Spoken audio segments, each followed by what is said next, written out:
Peddi cinema మీద ఇప్పుడు జరుగుతున్న వివాదాలు చూస్తూ ఉంటే పెద్ది సినిమా హిట్టా ఫట్టా యావరేజ్ అనేది జనాల్లో కన్ఫ్యూజన్ అయితే నెలకొంది. ఎక్కువగా రామ్ చరణ్ ఫ్యాన్స్ ఎవరైతే ఉన్నారో ఆ రామ్ చరణ్ ఫ్యాన్స్ అయితే మాత్రం సినిమాని భుజాల మీద వేసుకుని ఇది హిట్ సినిమాని ముందుకు తీసుకెళ్ళాలని ట్రై చేస్తూ ఉంటే, సాధారణ ప్రేక్షకుడు లేకపోతే సినిమా క్రిటిక్స్ ఏదైతే ఉన్నారో వాళ్ళందరూ కూడా పెద్ది సినిమాలోని లోపాలనే గట్టిగా వెతికి సోషల్ మీడియాలో అయితే పెడుతున్నారు. దీని మీద రోజు రోజుకి వివాదాలు చాలా గట్టిగా ముదురుతుంటే ఇప్పుడు వరకు ఫిల్మ్ మేకర్స్ దాని మీద సరిగ్గా స్పందించలేదు. కానీ బుచ్చిబాబు గారు అయితే మాత్రం ఒక విషయంలో స్పందించారు. ఆ విషయం ఏంటంటే ఆ అమ్మాయి క్యారెక్టర్ ఏదైతే ఉందో దాన్ని అంత నేను వరస్ట్గా ఉండవలసింది, బట్ చాలా నిడివి కట్ అయిపోయింది కాబట్టి దాన్ని నేను కొంచెం మార్పులు చేర్పులు చేసి అయితే ప్రజల్లోకి వదిలేస్తానని చెప్పాడు. అయితే సినిమా కంటెంట్ ఏదైతే ఉందో రిలీజ్ అయిన కంటెంట్ ఇప్పుడు వరకు 3 రోజుల నుంచి 4 రోజుల మధ్యలో సినిమా అందరూ చూసేస్తారు కాబట్టి తర్వాత నుంచి వచ్చేది సాధారణ ప్రేక్షకుడు పెద్దగా అంత ఇంట్రెస్ట్ చూపించి సినిమా థియేటర్కి వెళ్ళడం. ఫస్ట్ 4 రోజులే మాత్రమే సినిమా యొక్క కరెక్ట్ గ్రాస్ అనేది బయటకు వచ్చేస్తుంది. ఎందుకంటే ఇప్పుడు సినిమా అనేది 3 రోజులు 4 రోజులు అయిపోయింది, 100 రోజులు లేదు కాబట్టి. ఇదంతా పక్కన పెట్టేస్తే పెద్ద సినిమా మీద ఉన్న వివాదం చాలా గట్టిగా అయితే మాత్రం నెక్స్ట్ రాబోయే సినిమాల మీద పడిపోద్దేమో అని భయం వేస్తుంది. ఎందుకంటే ఇప్పుడు పెద్ద సినిమాలో ప్రతి సీన్ మీద కూడా చాలా గట్టిగా ట్రోల్స్ జరుగుతున్నాయి. ఆ ట్రోల్స్లో బొమ్మనారాయణ గారి విషయం అయ్యి ఉండొచ్చు, రామ్ చరణ్ గారి కాల్ కటింగ్ విషయం అయ్యి ఉండొచ్చు, జాహ్నవి కపూర్ విషయం అయ్యి ఉండొచ్చు, కుస్తీ పోటీల్లో జరిగిన చిన్న చిన్న లోపాలు అయ్యి ఉండొచ్చు, అంతెందుకు రన్నింగ్లో జరిగిన మిస్టేక్స్ అయ్యి ఉండొచ్చు. అసలు కాల్ కట్ చేసి రన్నింగ్ వెళ్ళడం ఎందుకు, ఆ బాణాలు వేస్తారు కదా అలాంటి ఆర్కిటెక్చర్ చేయొచ్చు కదా అని చాలామంది దాని మీద ట్రోల్ చేయడం, అలాగే చాలా మీమ్స్ రావడం, ఇవన్నీ కూడా పెద్ద సినిమా వివాదంలో ఒక భాగం. అయితే మరో భాగం ఏంటంటే ఈ 2 రోజుల క్రితం నుంచి జాహ్నవి కపూర్ గారు అండ్ అనసూయ బయటకు వచ్చి ఈ పెద్ద సినిమా మీద కొత్త వివాదం తీసుకొచ్చారు. అదేంటంటే జాహ్నవి కపూర్ తన మేకప్ ఆర్టిస్ట్తో అయితే మాత్రం ఇన్స్టాగ్రామ్లో ఏదో చాట్ చేసిందంట. ఆ చాట్లో ఏంటంటే, నేను ఆల్రెడీ బుచ్చిబాబు గారికి ఈ విషయం మీద నేను నోటీస్ చేసి చెప్పాను సినిమా షూటింగ్ మధ్యలో, నన్ను ఎందుకు అంత బోల్డ్గా చూపిస్తున్నారు, నా నడుము నా చెస్ట్ ఎందుకు అంత క్లియర్గా అబ్జర్వ్ చేసి చూపిస్తున్నారు, ఇది సమంజసమా, స్క్రిప్ట్లో అలా ఉందా, నాకు నచ్చట్లేదు అంటే దానికి రామ్ చరణ్ గారు కూడా సపోర్ట్ ఇచ్చి ఎందుకు బుచ్చి అదంతా వద్దు తీసేయి అని చెప్పినా కూడా బుచ్చి గారు కానీ ఫిల్మ్ మేకర్స్ కానీ ఎడిటింగ్లో అది తీయకుండా అది అలాగే ప్రజెంట్ చేయడం వల్ల ఈరోజు నా విషయంలో చాలా గట్టిగా ట్రోల్ అవుతుంది.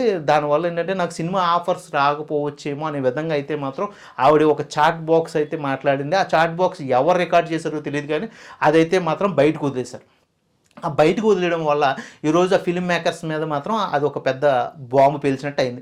అలాగే అనసూయ గారు ఎప్పుడు కూడా ఆడవాళ్ళకు సపోర్టెడ్గా మాట్లాడుతుంది కాబట్టి ఇప్పుడు అనసూయ గారు బయటకు వచ్చి ఈ సినిమా పరంగానే చూడాలి, సినిమాని ఒకరి బుద్ధితో చూడకూడదు, ప్రేక్షకులు మారాలి అంటూ ప్రేక్షకులకు చురకలు వేస్తూ, అలాగే సినిమాలో ఈ ఆడదాన్ని చూపించే విధానం ఇప్పుడైనా డైరెక్టర్లు కానీ రైటర్లు కానీ మార్చుకుంటే బాగుంటుంది, నెక్స్ట్ సినిమా నుంచి అయినా కొంచెం బుర్ర పెట్టి రాస్తే బాగుంటుంది అనే విధంగా ఆవిడ చురకలు అందించింది.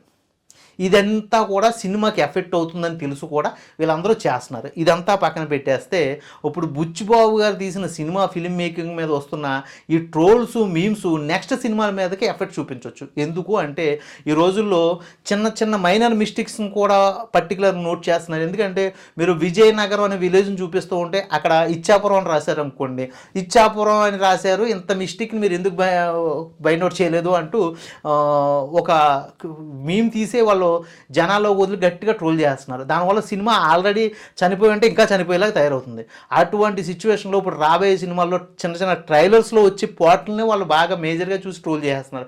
అందులో ఒక హీరో బూటుకి లేస్ కట్టుకోకపోతే లేస్ కట్టుకోకుండా అతను బూట్ వేసుకుని తిరిగేస్తున్నాడు అనే దాని మీద కూడా ట్రోల్ జరిగే పరిస్థితుల్లో మన సినిమా ఇండస్ట్రీ ఉంది. కాబట్టి అటువంటి చిన్న చిన్న విషయాలను కూడా ఫైండ్ అవుట్ చేసి మాట్లాడే ట్రోలర్స్ ఉన్నారు. కాబట్టి ఖచ్చితంగా ఫిలిం మేకర్స్ ఇటువంటి చిన్న చిన్న విషయాలను కూడా ఫైండ్ అవుట్ చేసుకుని చాలా క్లారిటీగా మీ అసిస్టెంట్ డైరెక్టర్లతో మొత్తం ఆ సినిమాని క్లారిటీగా చూడాలి. ఇదేదో ఎస్ఐ అని చెప్పి సిఏ గారిని చూపించినట్టు, సిఏ గారు అని చెప్పి డిఎస్పీ గారిని చూపించినట్టు అల్లరి చేష్టలు చేయడానికి ఇక రాబోయే రోజుల్లో కుదరదు. అక్కడ అందరూ కూడా చదువుకుని సినిమాని సినిమా విధంగా కాకుండా ఒక సోషల్ ఎన్వైరన్మెంట్ అండ్ అవేర్నెస్ విధంగా చూస్తున్నారనే విధమైన పరిస్థితుల్లోకి మన సినిమా ఇండస్ట్రీ వెళ్ళిపోయింది. కాబట్టి ఇప్పుడైనా మీరు మారండి అయ్యా అనే విధంగా అయితే మాత్రం గట్టిగా ట్రోల్స్ జరుగుతున్నాయి. ఈ ట్రోల్స్లో మరి రాబోయే సినిమాలు ఇంకెంత ఎఫెక్ట్ చూపిస్తాయి, కనీసం ట్రైలర్స్లో అయినా అవి బతుకుతాయో చచ్చిపోతాయో తెలియదు.